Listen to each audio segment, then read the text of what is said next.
CrazyMikesapps.com with an iPad app video review for Warhammer Quest. Pound your way through dungeon after dungeon in this dungeon adventure RPG game featuring 25 plus hours of gameplay, beautiful graphics, and lots of loot to find. Before we get into the gameplay, please do me a favor, subscribe to this channel, like our videos if you do, and check out CrazyMikesapps.com. As we get into the action, here's a look at the game board. It's all about going out of settlements or towns and on quests. You're going to find your quest in the actual settlements or towns. I'm going on the quest of Hammer of Enscrolled Iron. You're going to get 4 stock warriors. You're going to get the Marauder or Berserker, a wizard, a dwarf, and an elf. You can purchase others at $2.99 each, but it's a little steep for me. There's also an additional game pack for $4.99, and that's not too bad. The game overall has a ton of gameplay. It says 25 plus hours. I think it's more like 30 or 40 hours, especially if you get beat in a dungeon. Be careful when you cast spells that none of your crew or party are in the actual square there, because they'll take damage like that.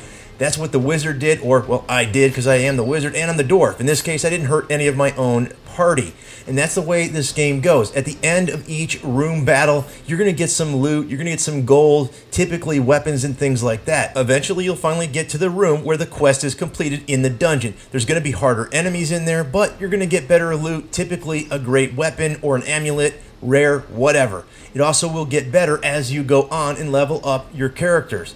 Now, the way this works is, again, it's turn-based. You have your players' turns, and you can give provisions and bandage up wounds. You can throw spells. The elf actually has like 3 moves, so she can actually take a hack and slash there, but then she can also shoot the bow and arrow, and as she levels up, she gets more shots, which is very nice. All your characters will get different moves and things like that as you level up. Now, this game came out after a board game from the mid-90s. It's finally made its way to the iPad and iPhone.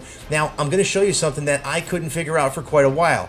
I couldn't figure out how to get to my inventory to, take advantage of my loot.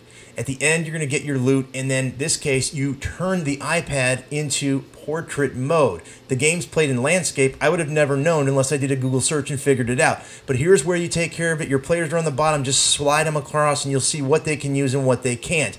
I'm sure it works the same for the iPhone. I did not check it out, but if you're having trouble, check it out. You can level up your characters, and it does give them significant skill upgrades. That's it for Warhammer Quest. Until next time, Crazy Mike saying see ya.